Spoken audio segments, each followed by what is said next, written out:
Hello and welcome to another episode of the BGBI podcast. You join me, Luke Rice, and my friend over here, Oscar White. State your name, cos. For another episode of the lovely podcast that is the BGBI podcast. We cover things about motoring, things about beer, of course. Our favourite. Because we are associated with beer's gears and love bad gears. ideas. So those are the kind of things to expect in the podcast if you've not watched it before. If you have, welcome back. You're probably the first one. The first recurring viewer. Yeah, but the way that we do this podcast is we first start off with talking about what we've seen in the news, what we know about things in the car world. Then we move on to some lovely story crafted by Mr. White himself.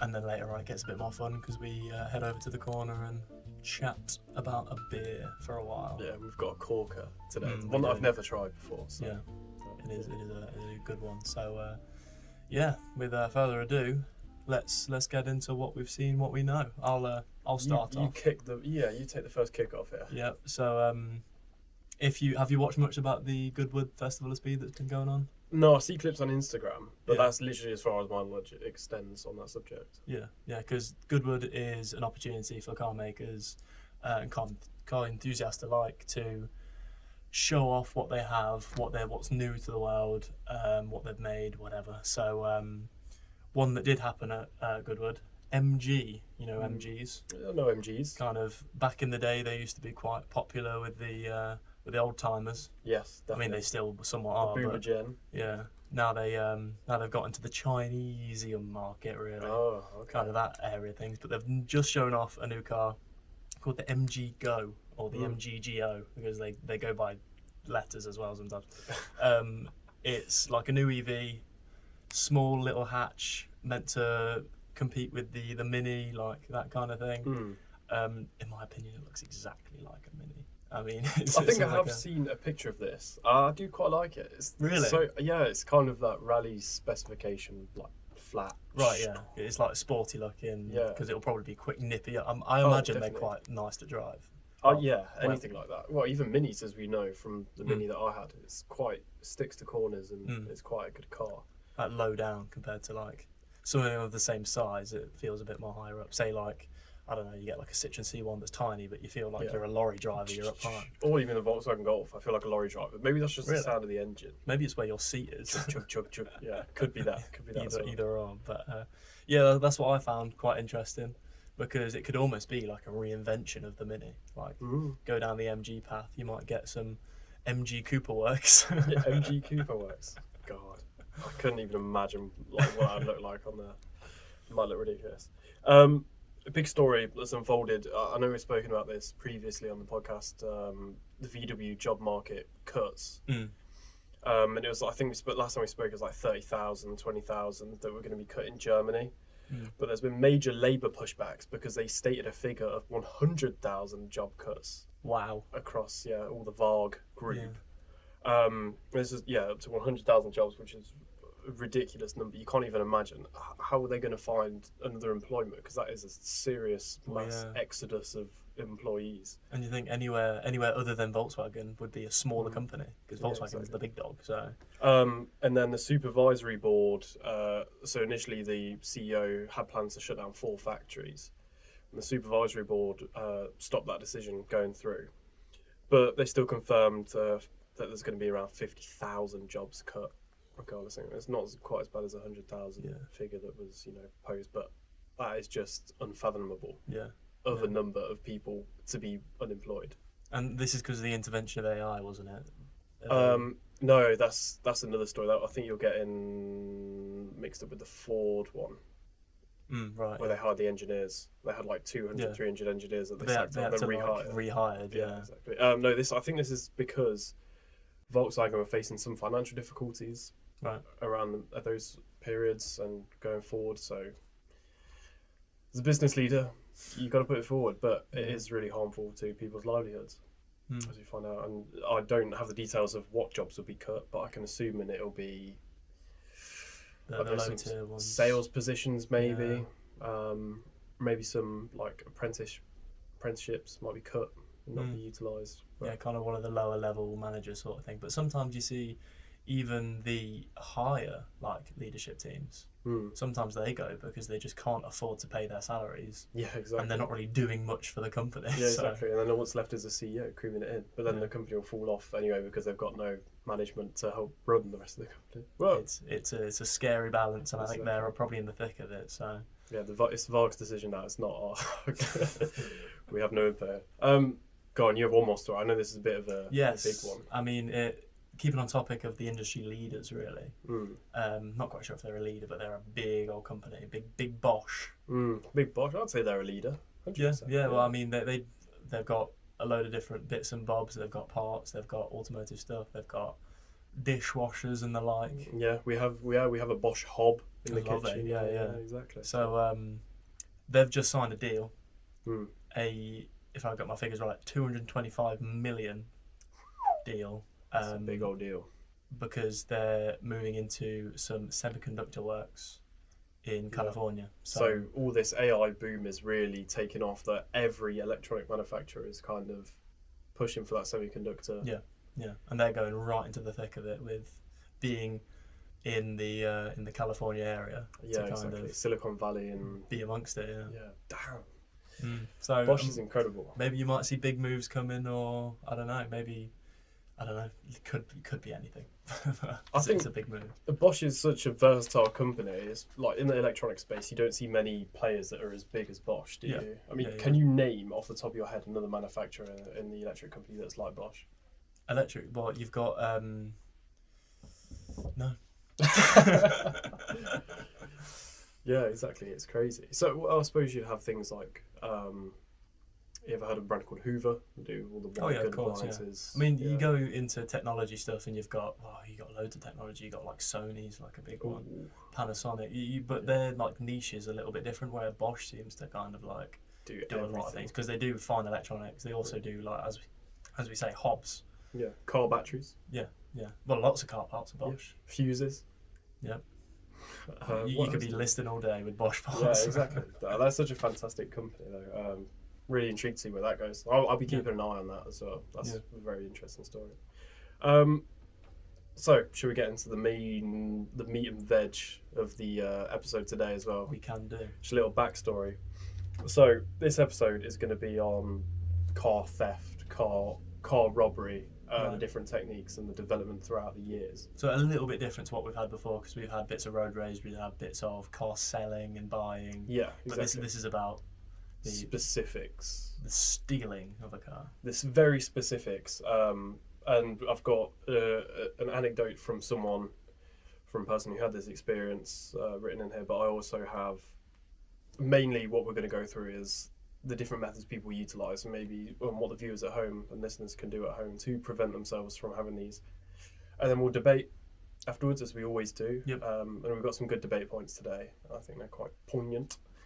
They'll be good to go over and see. And I'd like to get your thoughts at the end of this, because this is, an interesting read, to say the least. So just to quickly relay off some of the relay as we get into the methods of attack.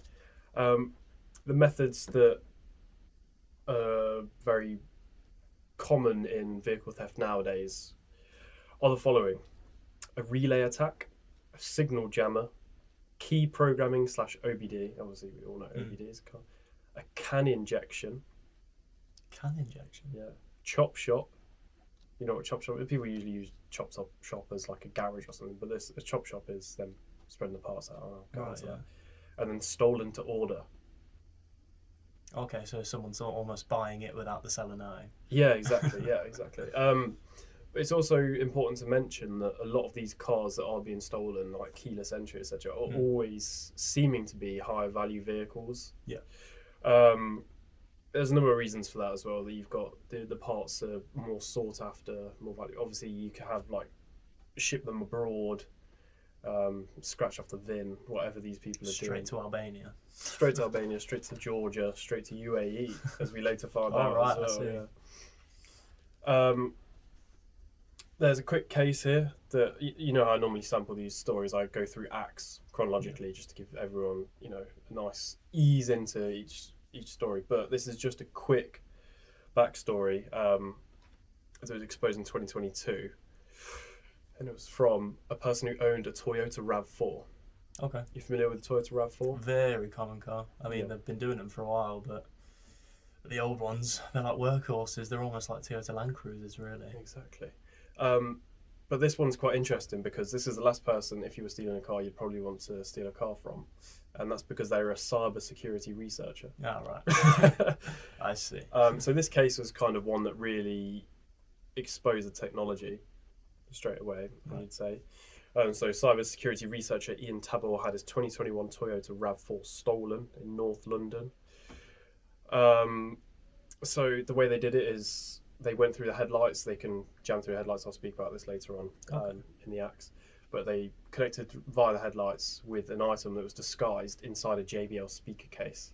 Jesus. Yeah, I know, it's That's ridiculous. some kind of method, that. And so the guy thought originally that people were just like vandalising his car, but it wasn't, because every time they come out, like the front wing would be off and the headlight would be out. Yeah. Of its Someone's trying socket. to Yeah, get something inside. but it was because they were looping onto the wiring, and then when they got it fully exposed, went out with this JBL speaker with all these electronics inside, and managed to hack into the car system and steal the car. Wow. Yeah. I know, but it's the last person you want to steal from, a cybersecurity researcher. I mean, that is ridiculous, isn't it? So there is also some background as why people are probably stealing more cars and what type of cars being stolen. So I've got written down here the most common sort of and premium in-demand models of cars are Range Rovers, as we know, Yeah. very vulnerable to those attacks, especially previous generations. Toyota, Lexus, BMWs, and certain Ford models. Right, yeah. Because Ford, and I know this from, we've got some electric problems going on with the Ford at the front at the minute. Oh, really? So Yeah. I'm not a fan of their electronics. But yeah, so there's a lot of models that work with it, but there is also, the reason is they're easier to sell on, they're more in demand when they're a premium or perceived luxury car. Yeah. So Jaguar and Land Rover now, or I started to go into trying to really reduce these crimes going into the cars, and they've invested over £10 million in vehicle security. Right, yeah. But So I mean, big number. from what I know, I think it's the worst with Jaguar and Land Rovers. Yeah, no, exactly. So that's a good thing, really. Yeah, exactly. And it's also important to mention that it's the older cars that are harder, that are easier to steal, and the newer cars are harder to steal because they're constantly evolving with this new technology that manufacturers are putting in.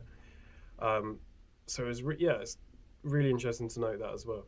But also, modern cars are much more expensive, as we both know. We always have bought second-hand cars, or third-hand cars, fourth-hand cars, etc.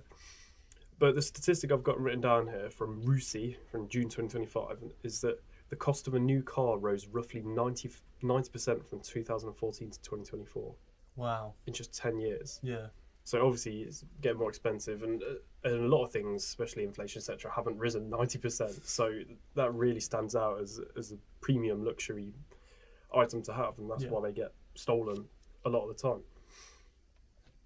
There's a lot of demand for the parts coming out of these cars as well. So as we mentioned before, like BMWs, etc., or even going along the lines of Fords, I want to stick some ST seats in, pay to order someone to go and steal it, is what they sort of do. But now we should really get into the beginning of the story.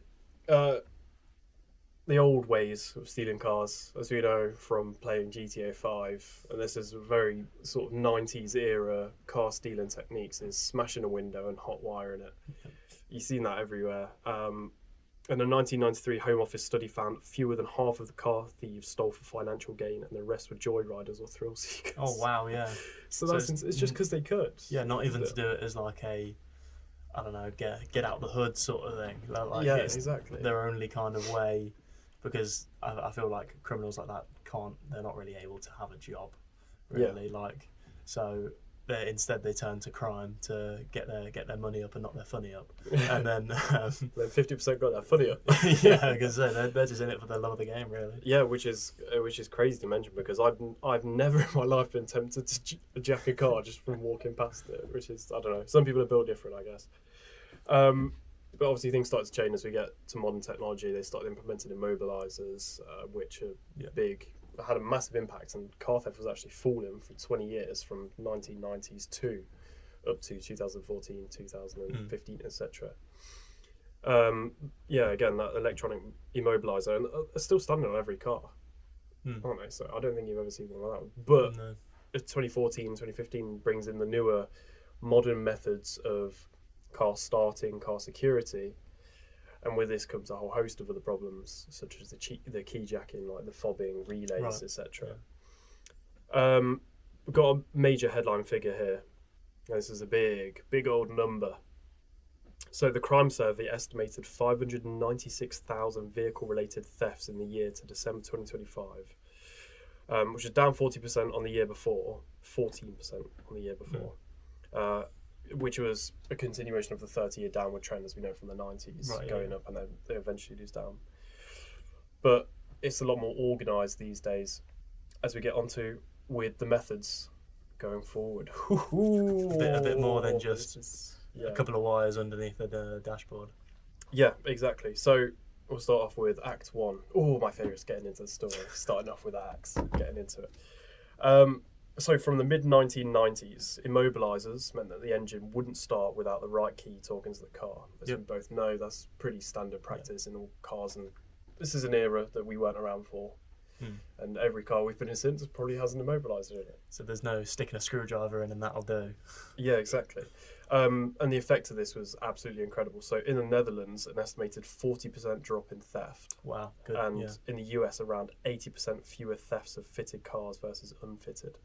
Okay, right. So big numbers. Big amount, like a severe difference. For nearly 2 decades, car theft fell, which is, a massive headline figure there. Find my place on the page.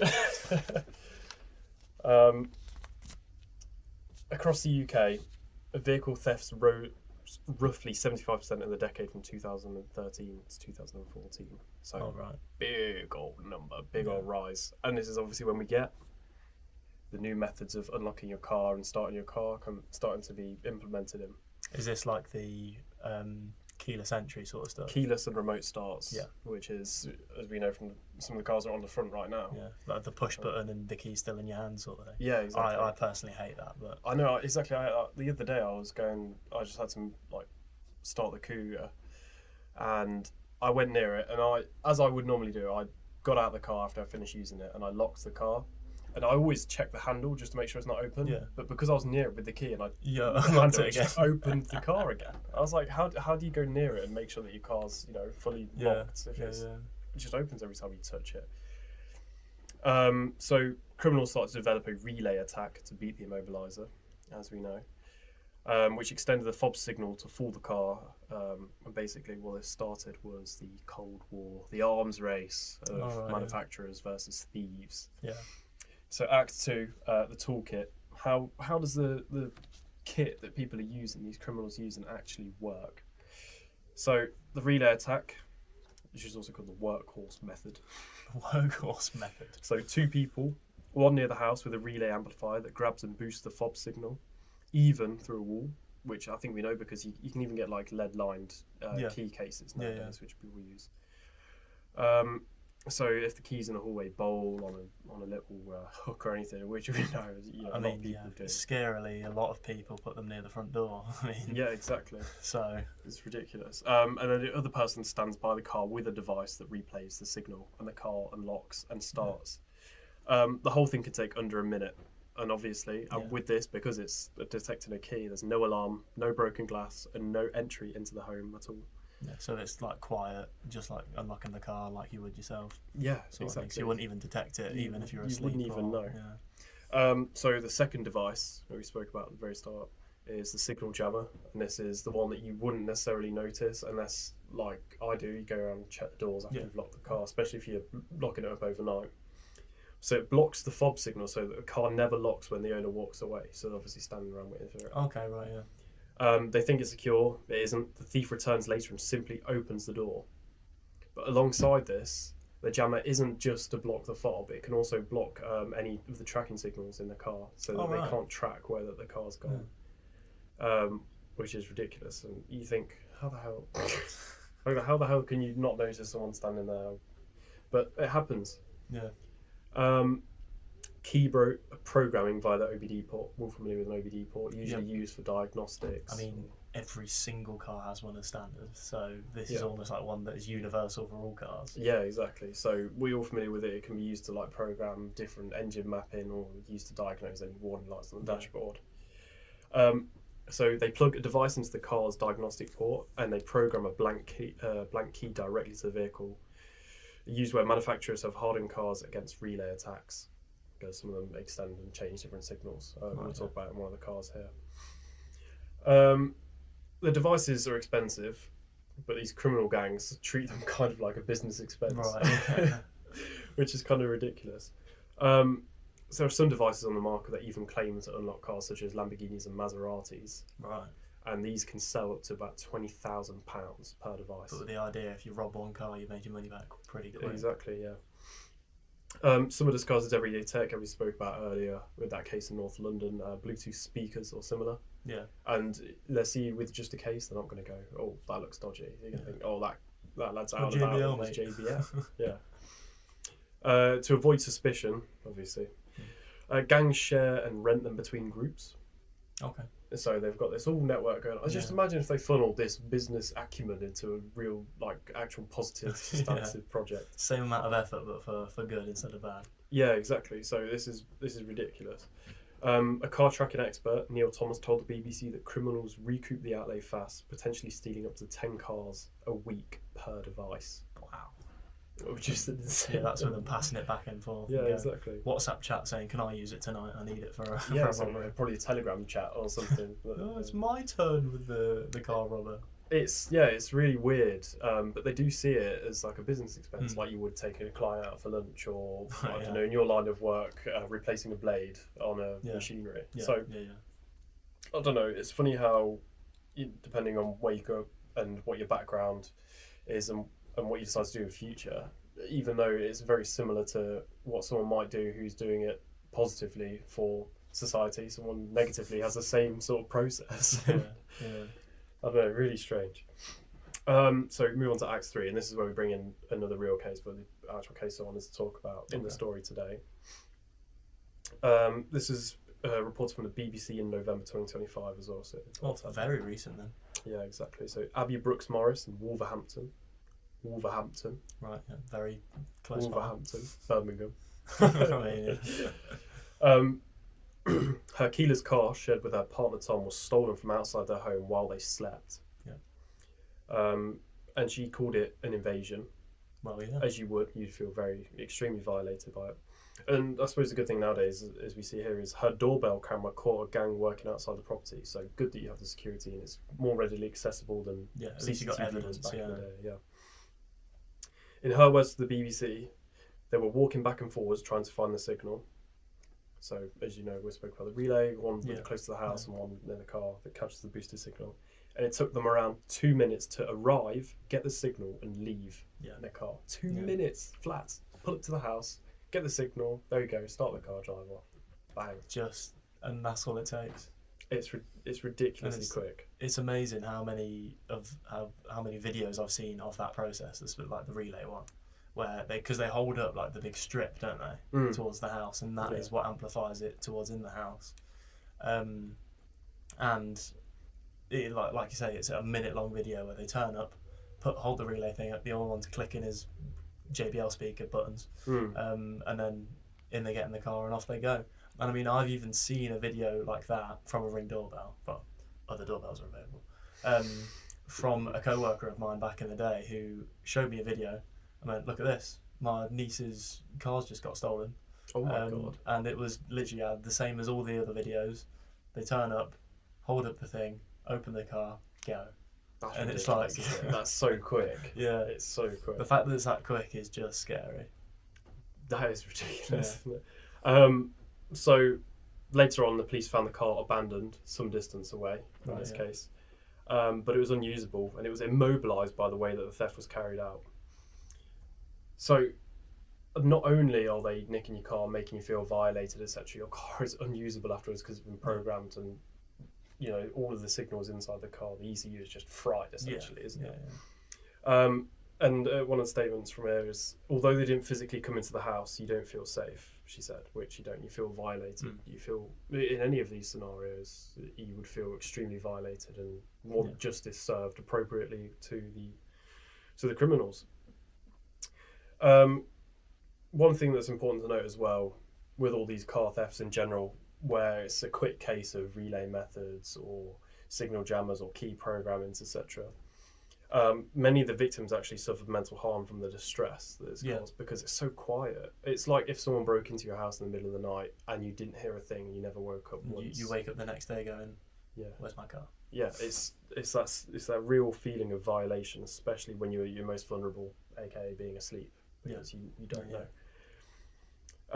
Having a car taken from your drive as you sleep is deeply unsettling, and for many people the car is essential for work, school runs and daily life, which is, as we know, and you're going to need it in a matter of hours since it was stolen. You wake up in the morning, get the kids ready for school, and look, can't take them. Exactly, and there's more harrowing statistic here as well. As the Home Office has cited RAC research that a quarter of UK drivers have suffered from some form of vehicle crime. Right. 25%. Yeah. The Met estimates electronic devices are used in around 60% of the vehicle thefts in London. Yeah, so it's pretty modern then, majoritively. Yeah, exactly. And again, going back to that point in Abby Brooks Morris's case, recovery is hard once a car is gone, and the data shows few prosecutions relative to the number stolen.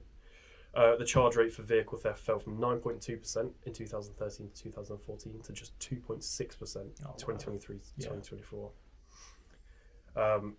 So it's not being as hard followed as you kind of expect it to be in the car world. But maybe the police force are very stretched and they don't have the resources. Well, I feel like the resources are best used for actual harm. And I guess there's other things going on, other threat levels are sky high. The last thing a policeman wants to deal with is a stolen car, but then again, it is a worthy crime to be looked at. Exactly. It's just unfortunate that they're stretched to such a level where that's kind of overlooked and you'll be fine. Yeah, exactly. No, yeah, definitely. Move on to Act 4 here as well. Where do the cars go? Right, yeah. You may be asking yourself, they've got their VIN numbers, some of them are trackers if they haven't been blocked. How can they possibly not be found if they aren't, let's say, immobilised, like that previous story? So, once stolen, a car takes one of three routes: either stripped for parts, re-identified and sold on, or shipped abroad.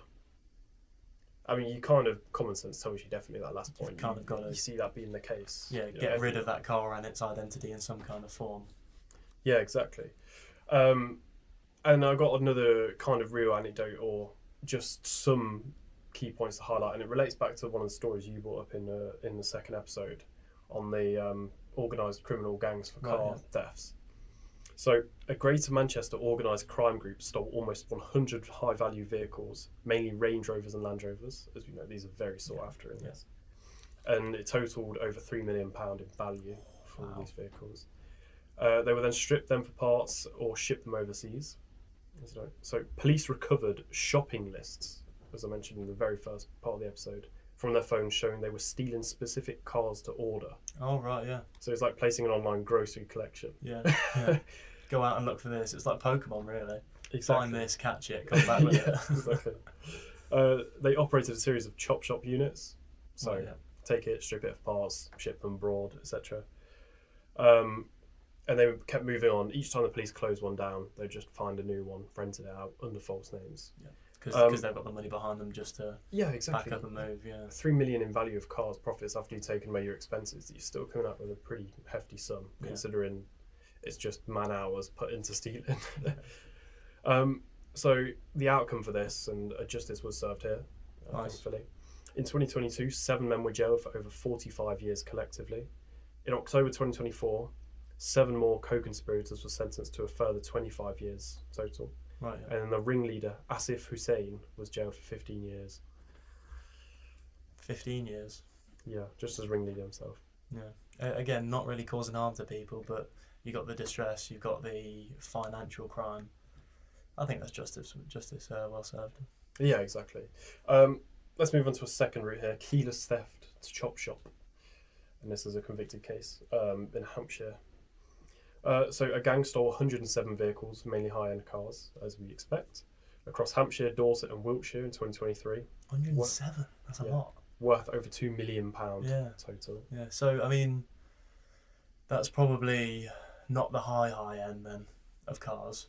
But it's probably like BMWs and Yeah, probably just like brand new, standard, everyday cars, but brand new. So Yeah, they're brand new, obviously a lot of money still. and but- very vulnerable to these types of keyless entries, Yeah. keyless thefts. So they were mostly from driveways at night while the owner slept, and the cars were taken to a chop shop and stripped. It seems a very common route method here. So the court heard that they used signal boosters to trick keyless cars and signal jammers to stop cars locking in the first place, Okay. which is the second and first method that we spoke about, and then return in the night to drive the unlocked cars away, as we expect. Now the outcome for this gang, as we like justice to be served on this podcast. We definitely like it, the full force of justice, or Lady Justice, to come in and sweep these people away. 12 gang members were sentenced in October and November 2025 following a 7-force investigation. Wow. The two leaders, George Berry and Benjamin Cross, received 56 and 64 months respectively, and again convicted sentence. It's all official. So justice was served, but less time than As if Hussein. Yeah. So But maybe it wasn't severe, or maybe they found different reasons, or maybe they themselves didn't, I don't know, orchestrate as much value out of it. It's so nuanced. I'm going to say that there's so many each different case. variables. It could even come down to like the behaviour in court and stuff Yeah. like that. If Or you they could deny, have- then Yeah. push it further. But Or they have an extremely good barrister. all that, they've got a lot of money in that sense. Exactly. So Route 3, export by container. So stolen cars are loaded into shipping containers, often with false paperwork and sent abroad. So this is an interesting statistic, and as I was reading this just before we ran over the pod today, the National Vehicle Crime Intelligence Service, NAVKIS, runs a ports operation at Southampton, Felixstowe and Tilbury. Using intelligence-led targeting, NAVKIS found 420 stolen vehicles or sets of parts in containers between April 2024 and March 2025, with a stolen car or parts in nearly every container they Wow. Yeah. opened. So here's the catch for this as well. The industry estimates fewer than 5 in every 100,000 containers leaving Britain are ever searched. Oh, so yeah, that's a small batch. Yeah, so They're saying nearly every single one was stolen goods. has stolen car Yeah. goods, cars or components in it. And then, so obviously they say that fewer than 5 in every 100,000 containers leaving Britain are ever searched. Yeah. So you can just imagine the scale of the operation of some of these people that are never caught, maybe. Well, they're saying that, but it would be searched at the consumer's end, right? Because they'd want to know what's Potentially. coming in. Depends on the country that it goes to. Well, yeah, and then if there's any problems, they'd loop it back to Britannia. But Yeah. then again, if you sell it to Albania and they're like, yeah, the paper's fine, don't worry about it, then they won't loop it back to us, and then we won't know it's stolen. So maybe that's what's kind of happening. Maybe it's what's happening. We can speculate, but we can't assert. So here's an actual convicted international case, and it links very nicely to the point you just made there as well. So a group leased luxury cars in the UK on finance, falsely declared them as new to customs, and flew them out of Heathrow to Singapore, then by sea into Thailand. 35 cars of 13 makes worth nearly £3 million. Right, yeah. So these were high-end vehicles, Yeah. very high-end vehicles. After a UK request, Thailand Department of Special Investigations raided 9 Bangkok locations. In July 2024, 30 recovered cars, including a Lamborghini Huracan, Yeah. Nissan GTRs, and Porsches and BMWs. Yeah. And these were lease cars that were then Yeah, just so they shipped. leased them, scrapped the old paperwork, Yeah. got some new paperwork, and shipped them over. They were formally handed back to the UK via the National Crime Agency, and the trail began with 4 Mercedes found in a container at Southampton. Right, yeah. So obviously let a little loose thread, Yeah. plucked out these 30 odd cars, which include Lamborghini Huracan, which is ridiculous, because how much would that cost? You got quite a good knowledge. on- Lamborghini Huracan. Yeah. Probably around $250,000. Yeah. Serious, no. Serious. So prominent destinations for where these cars actually end up. And we spoke about this just very, very briefly at the beginning of the episode. So for high-value UK cars, the destinations include UAE, Georgia, Cyprus, and the Democratic Republic of Congo. Dr. Congo. Why is Dr. Congo having our cars? I don't know why Dr. Congo is having so many cars. Maybe he's just a very well-practiced GP. So the demand is driven by local parts shortages, high import tariffs, and especially places like DR Congo. And in some cases, sanctions that are placed on the countries. So, okay, right, yeah. And speaking of sanctions as well, some cars that are shipped over were actually found as far as Moscow. Yeah, because they've got a lack of European cars, so there's high demand for those kind of cars to be taken from here. So yeah, exactly. Or well, anywhere in Europe really, but fresh cars. They probably might sell for a little bit cheaper on the other end as well. We never know. So moving on to Act 5, this is why it's hard to stop the thieves. And as we know with any other technology, we'll get into the nitty gritty. The arms race.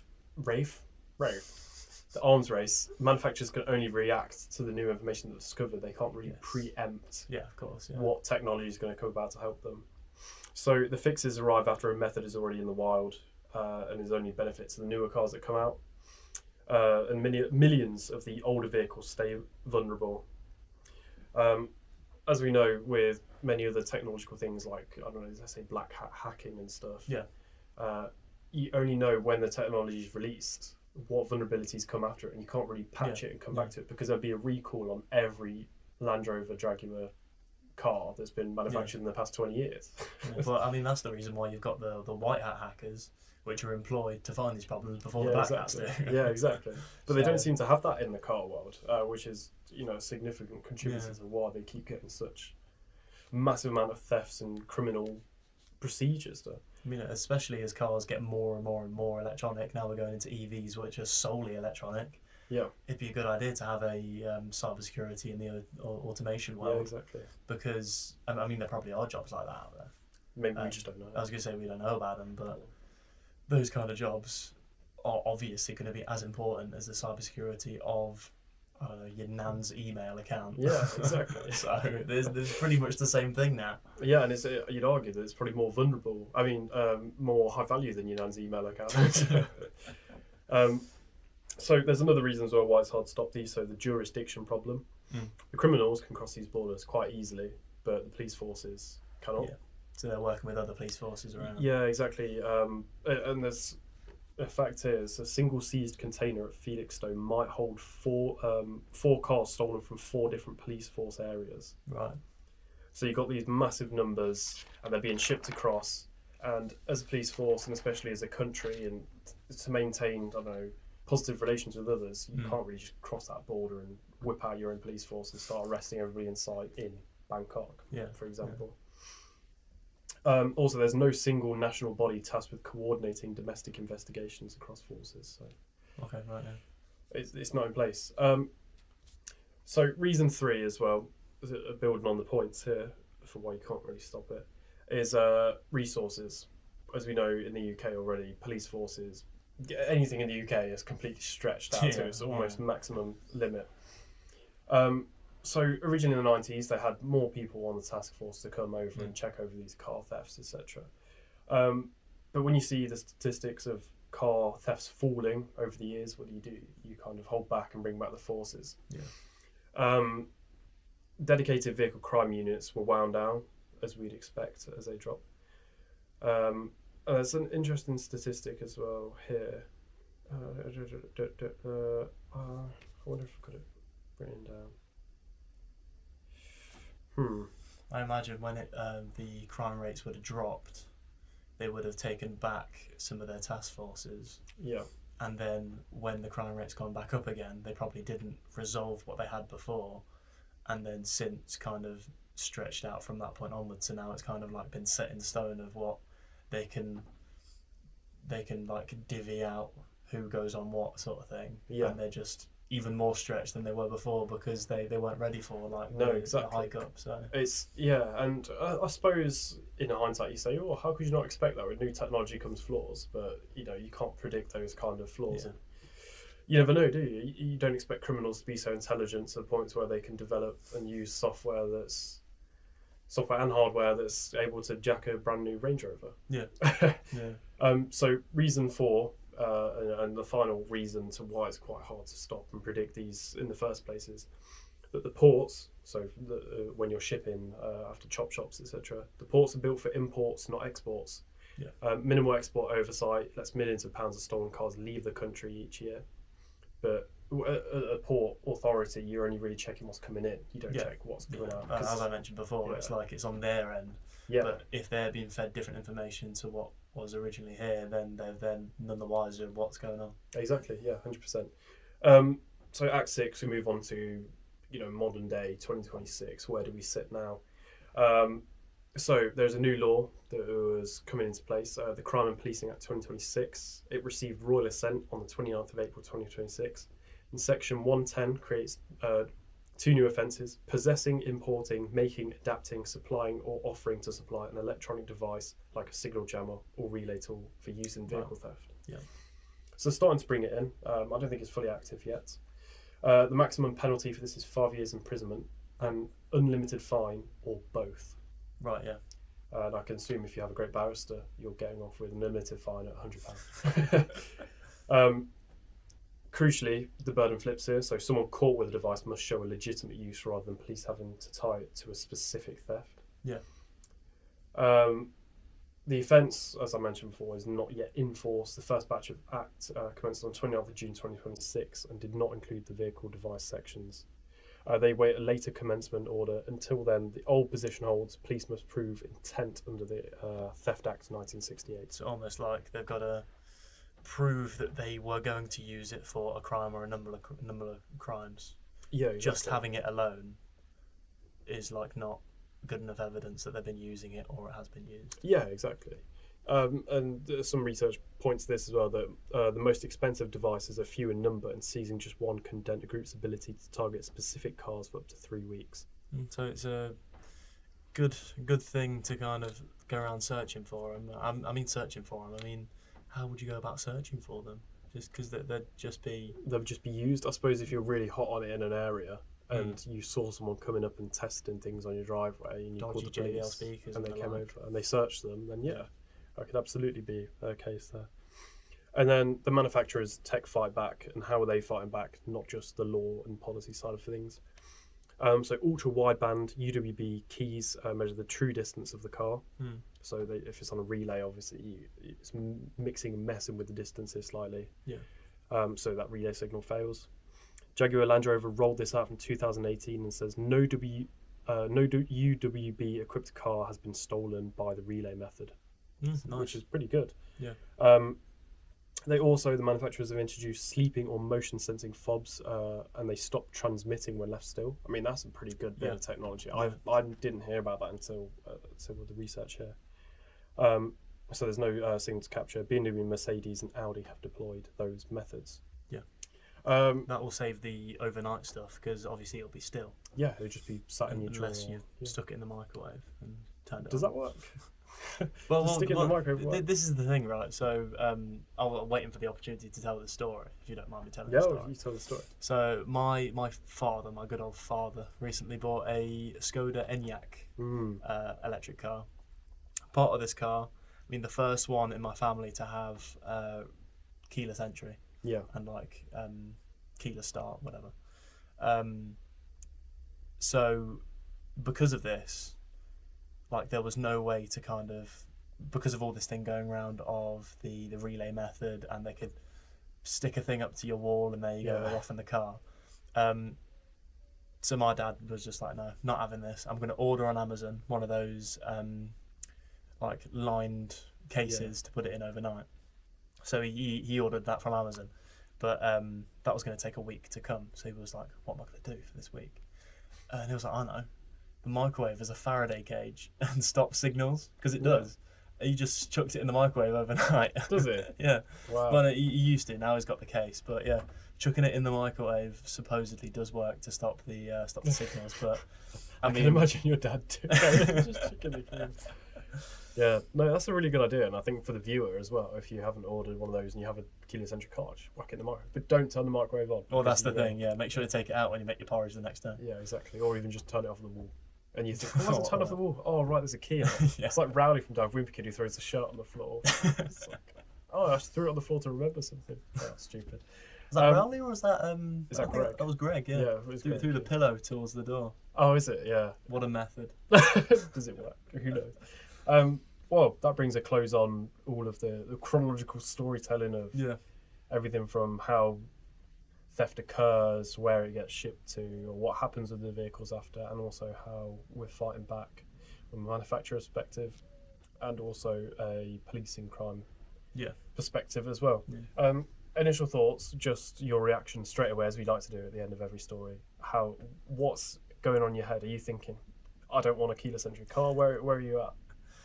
My head has always been, and will continue to be, I don't want a keyless entry car. Yeah. Because it's one of those things, it solves a problem that no one really had and no one asked for. And they were like, you know what, if you want to get into your car without pressing a button on your key, wow, here's the future, you can do it. And then now this kind of technological advancements come in where people, like you say, it's an arms race between now the criminals are like, oh, it's a new way to get into cars now. Yeah. Boom.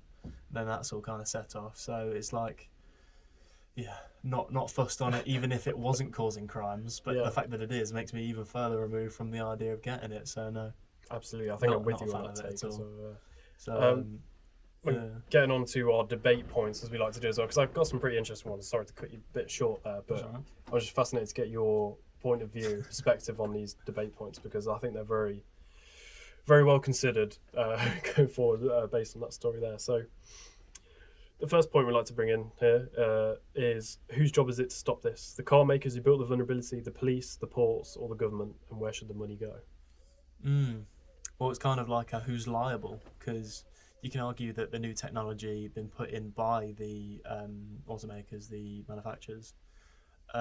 Well, they're the ones that put the technology in, so, and that's what the thing itself, the technology, is what's causing the kind of holes in the safety. So it's almost like the manufacturers are liable for bringing those things in, but at the same time, you could argue that, like you said, they're just technological advancements. They're having arms races with other manufacturers trying to get the best car and the most luxurious, the safest, whatever. And in doing that, they've accidentally stumbled on an issue with the car. So I'd say that they're liable for it. And it's sort of like their fault, but at the same time, you can understand. Yeah, you can understand. So now it's like, but then you say, who's it down to? Who's like the ones that kind of got to sort it out? I mean, it's almost like it's got to be a group effort from the police, from the ports, to kind of at least watch over what's going on. Yeah, absolutely. It's not easy to solve it. I think that's where my head was at with it as well. Well, the sole responsibility lies with all of them, because if they work in conjunction with each other, then the whole process and the outcomes will drastically change. Yeah, and that kind of inspection and communication can spot what's going on. Yeah, really easily and quickly as well. Yeah. Quickly and effectively. I mean, that's the number one rule of policing and arresting, isn't it? That's how you want things to be done. Next debate point I'd like to bring in here is, should keyless entry even exist? It's inconvenience that created a whole crime wave, and would you turn it off on your own car?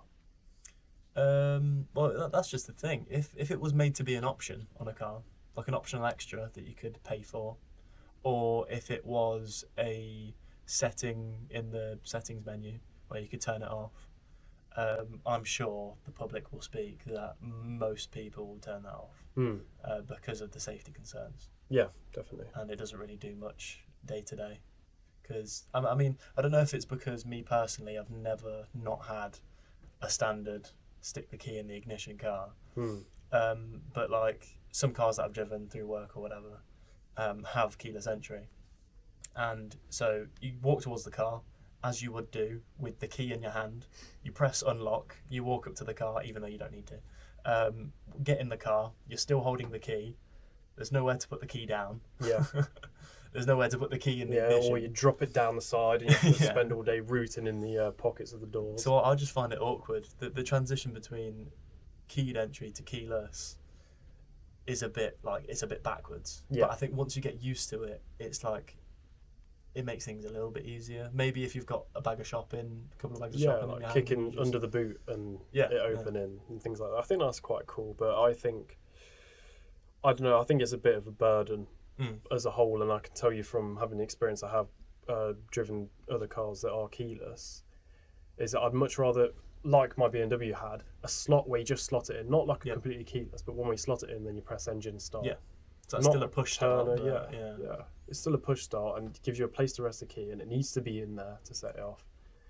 But yeah, I wouldn't really fancy just a whole. It's like I was saying to you earlier about the stories of me walking up and checking if it's locked and accidentally keep unlocking it. Yeah. It's just stupid. Yeah, I'm not the biggest fan of keyless entry, but I can understand it as a luxury for some cars, specifically ones that maybe like if you're driving a Lamborghini or something, you want everything to be streamlined. I was going to say. If you drive streamlined, you want every part of the process of getting in and out to be streamlined as well. Move on to the final debate point that we'll bring into this topic here as well is we focus on the high-tech stuff, but police also warn of a return of burglaries just to steal keys. If you harden the electronics, do you just push crime back through the front door?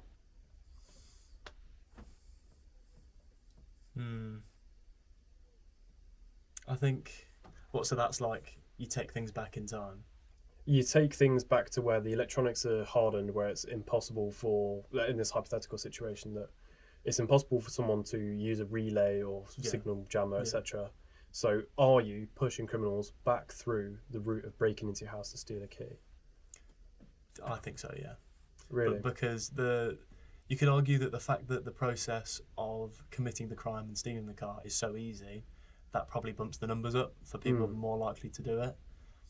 And then, like you say, if it was to be hardened and it was harder to steal a car, then there'd be less people doing it, but the ones that will still be doing it will take more harsher routes.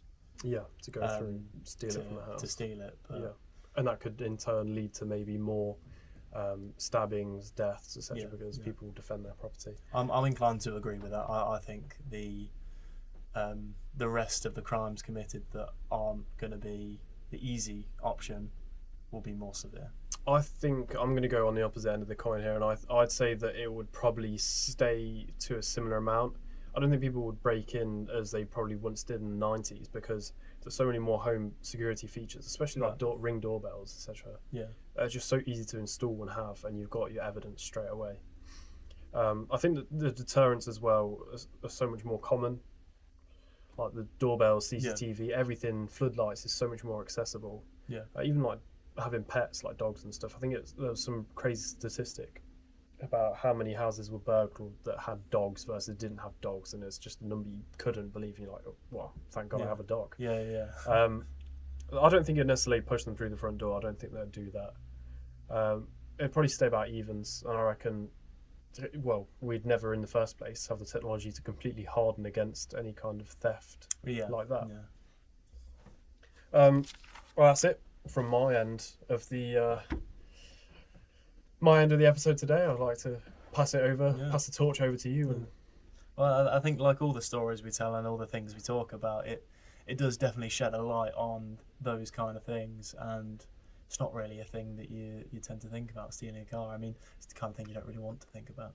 No, exactly. I think a lot of people do that. They just push the thoughts to the back, even though there is a possibility it can happen, especially in London, Birmingham, these more populated areas. But I'll just touch on another thing. I was watching it was a podcast of sorts. I couldn't tell you what it was, but it was who's the Donny that does the crash damage cars? He's around from around here. Matt Armstrong. Matt Armstrong, that's the one. And a couple of car salesmen guys. They were talking about car theft routes. And one of the guys was talking about the OBD method and how every single car now, I want to say like old ones from back in the day, but 99.9% of cars on the road have OBD readers, or not OBD ports, sorry. Yeah.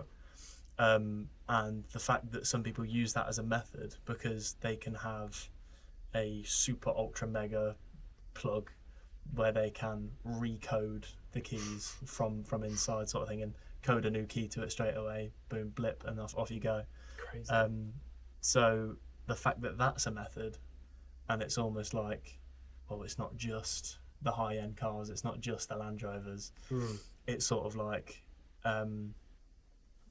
just how prevalent it is. And I mean, I feel like we're edging on fear-mongering here, because it's all like, you're not safe, no one's safe. You need to lock your key in the microwave. But it's definitely something to like know exists, sort of thing. Yeah, it's like that episode we had on the last safety feature, where we spoke about how important it is to. Which episode was that? Is this when we were talking about the recalls? Yes, the vehicle airbags, recalls, yeah. and it being unsafe in general. It is just important to take a bit of precautions. Is having a car is a luxury, and anyone should treat it as such as well. I mean, that's why I suppose also you pay for insurance, don't you? So I can get it back. But yeah, you treat it as such. It is a luxury to drive a vehicle. Yeah, it is indeed. And I mean, a lot of people like ourselves, it's quite a big thing in our lives to drive. I mean, either with people, without people, on your own, sort of like at night. So, I mean, keeping it safe at night is just another part of that, isn't it? Because it's, I mean, you touched on it earlier, the fact that some people use cars, well, nearly everyone uses cars the next day, or like very regularly for work, for what they got to do for school, etc. So, it's just kind of how big of a thing cars are, and keeping them safe is quite important. So. Exactly. And just some practical tips for the viewer, listener here as well. Just to buy, in case we spoke about the microwave. Faraday pouch for the keys. Keep them away from doors and windows. Use a steering lock, and check whether your car lets you turn off passive keyless entry. Right, yeah. And there are some things you can do straight away to take effect and combat any potential burglaries, thefts, etc. of your vehicle. Luckily, they're quite cheap. They are. So Amazon. You say you don't need a massive padlock to put in every single wheel like you would a bike. A big D-lock. Yeah, exactly. It's just important to note these quick, simple, useful tips that you can just whack out and do instantly. Yeah. Well, I think that brings a close to it does this indeed, yes. portion Yes, it does. of the episode. So if you like the story and you're not that into beer, well, there's a load more of the stories for you to listen to. Go check them out. Go check out our other socials, other bits and bobs. They'll be around, floating around. And if you are into beer, you lucky female or male, everyone's welcome. We're going to be trying a new beer for you tonight. So here we go. See you in the beer segment. Indeed.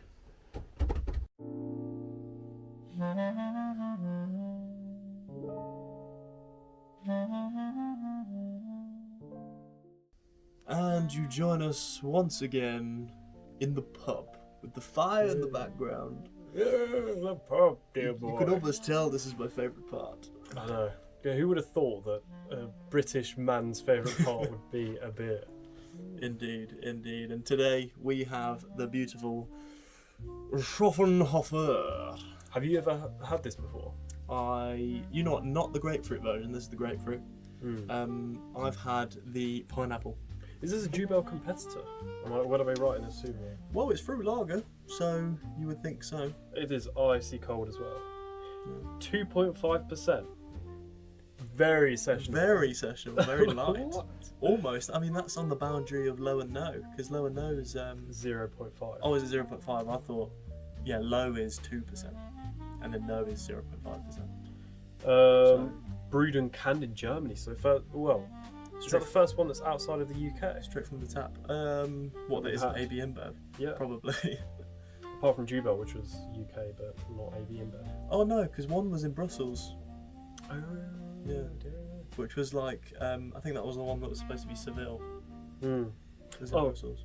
So on here, it's a wheat beer mixed beer beverage consisting of 50% Schofferhofer, wheat beer, and 50% grapefruit drink.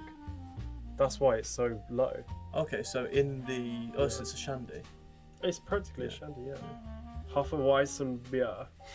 So in the Schaffenhofer factory, they've just got a jug of beer and a jug of grapefruit juice. And they whack them together. into a blender. And that's it, yeah, pretty much. Don't even need a blender. Brewed in Cannes, Germany, Rudeberger Group KG 60598, Frankfurt, Main, Germany. UK importer James Clay and Sons, Riverside Brighouse, HD61LU. Alright. Where on earth is that? I've never heard of that in my entire life. Go on, old chap. I think it's about time we cranked. Yeah. I'm really intrigued to try it. I haven't, other than Jubel, I don't think I've had a fruit lager. Well, I think even Jubel is a 4% fruit lager, whereas this is half that. So maybe this just might taste like fruit juice. Let's see. Good crack. Thank you. What do you think about the? Yeah. What do you think about the beer? And Different because colour. Because it's fruit juice. Mm. Do you reckon it's like That is not foaming up as quickly? That is like fruit juice, isn't it? I would concur on that point. Oh, it smells like fruit juice. What are these glasses? These glasses are made in 2011. What pub do you rob these from? We got given these from Depali. Shout outs to Depali. Oh, They yeah, gave us lovely, yeah. because we were such big customers. Probably because it was old stock. Now this one, I don't know if you can quite see that, but the colour is a lot more orange than they used to, due to the fact of the grapefruit juice. But nonetheless, let's have a go. Cheers.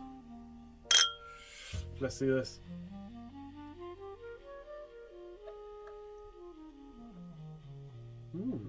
Wow, that's sweet. That is like juice. Yeah. That is juice. Oh my. I need another one.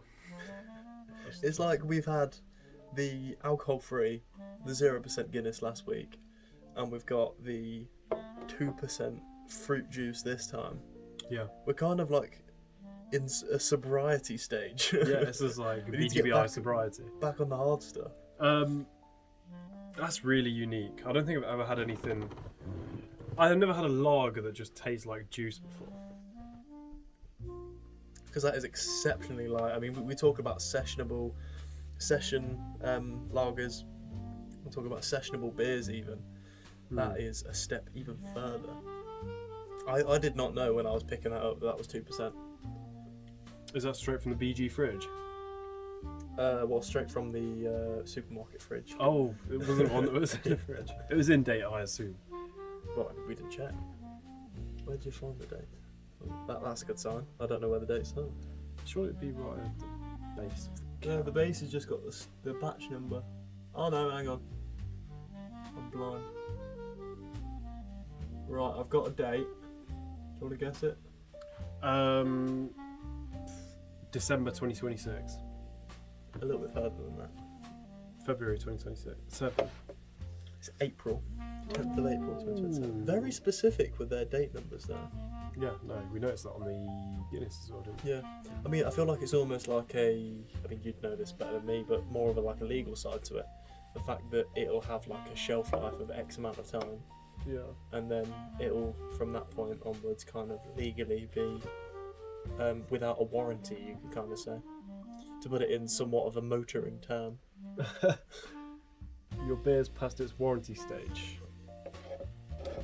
I don't know. I think we need to get on to the most crucial part of our beer tasting, and that's the racing. And that's what we think about it, yeah. So I've got a number in mind. you've got a number in mind where you're Already. step in front of me because I'm still deliberating over here. Still deciding. I think, I don't know, there's a lot of factors that are contributing to my current analysis of this beer. One of them being taste, obviously, as we always do, rank it on taste. Also its sessionability and its heritage. Never heard of Schaffenhofer before. But I quite enjoy this. As far as beers go, I think if you're not a big lager drinker and you had this, you could easily swallow this down. Oh yeah, yeah. Smell. It just smells like grapefruit. It literally doesn't smell like beer at all. It just I was gonna smells say like sometimes even the Jubels, you can kind of, it still smells like beer with a bit of like sweetness in there. Yeah. Especially because they've got so much of so many citrusy fruits out there. I mean, this is similar, grapefruit and Well, pineapple isn't citrusy, is it? No. Grapefruit, yeah, very citrusy. Unique in taste. They definitely nailed that slogan, didn't they? Yeah. It definitely is unique in taste. To the beer aisle, yeah, but the fruit juice aisle, no, not really. Yeah, exactly. I've got a number in mind then. Shall I shoot off this number? Let's hear yours. I think that is a good beer. I think it's a good beer. Definitely above average. Obviously, having 5 being average. I think I'll be comfortable giving this one. I couldn't have too much of it. I could have two or three pints of it. Any more than that, I'd feel ill.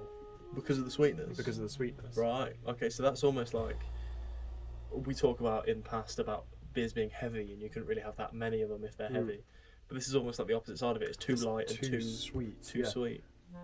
I'd be comfortable giving this a 7.5. 7.5. 7.5. Yeah.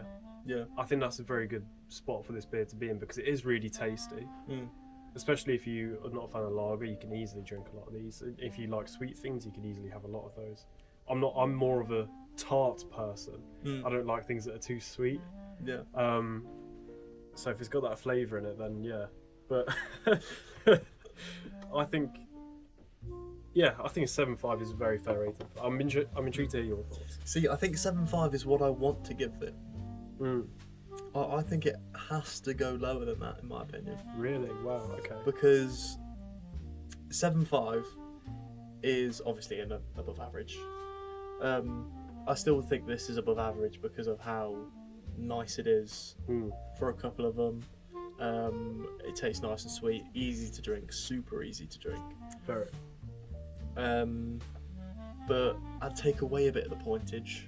I'd almost go between a 6 and a 6.5. I might give it a 6.5. Okay. But I'd go that low simply because it's 2%. It's less of a beer, so you're not going to get that buzzy effect off of it, really. I mean, well, you kind of want it when you're drinking. Say if you're a kind of person where it would take you 5 pints to get kind of start feeling the effects of the alcohol, that's 10 pints of this. Oh yeah. So easily. But it's one of those ones where if you know you're going to slam a load of drinks through your night, you'd probably want this over a Guinness because... Right, yeah, because you can have like 4 of these and still possibly don't do this at home but drive home after 4. Then it's more acceptable than 4 lagers, 4 fully fledged lagers. I don't know, I think it's also a fact of they go down really easily. You drink a lot of them, and if you're on a session where, let's say you're at a festival, you start drinking at 1 PM and you've got to last until midnight. You've got that if you hydration drink still. one of these every hour, it's going to be a lot more forgiving on the stomach and the alcohol content than if you were to slam like from 1 till midnight of Leffe Blondes. Yeah, right, yeah. Because it's light, it's refreshing, it's a good summer beer. I think my rating stands 7.5. I'm happy to keep it there. If you go 6.5, I'm happy to meet in the middle at a 7. Yeah, I think I'll still stand at a 6.5 because I think because of how summery it is and kind of get a bit of like youthfulness in there because you go back to like WKDs and stuff like that where it's lighter but very sweet and flavourful. Drinking on the park, I think this is in the rotation. Yeah, it's almost like cider. Well, yeah. I mean, but it's even like lighter than a cider because it's half the amount of percentage. So, yeah, I reckon this is kind of like, personally, it's a little bit far in the direction of fruit juice for me. But it's along the lines of the kind of thing that Jubel are doing, and I love that. Yeah. So I think that's why it's as high as a 6.5. But because it's kind of got that, it's a little bit too far, in my opinion. So yeah, that's exactly. where I stand. No, happy to meet in the middle at a 7. I think that's a very good rating for the beer in general. Yeah. Well, while you outro, indeed. I'll see the rest of this. Okay, well, I'll pour some more as I outro. Thank you for watching. Again, we really appreciate anyone that watches these and kind of interacts. We'd like to know what you say, what you see about it, and what you think. So let us know what you wanna see and what you wanna make us talk about, really, because we're up to telling more stories. I've taken way too much. Yeah, we're happy to talk about different things around the motoring world. We're not going to talk about what your nan did last weekend. Yeah, I mean, we already know, but she was with me. So yeah, watch out for other episodes. Watch previous ones. Watch them all. Just interact. Yes. That's what we love to see. We need the interaction. Yeah. But we love to make them, so we'll keep on making them. But yeah, so whatever you're going to watch next, we'll see you there and enjoy. See you guys there.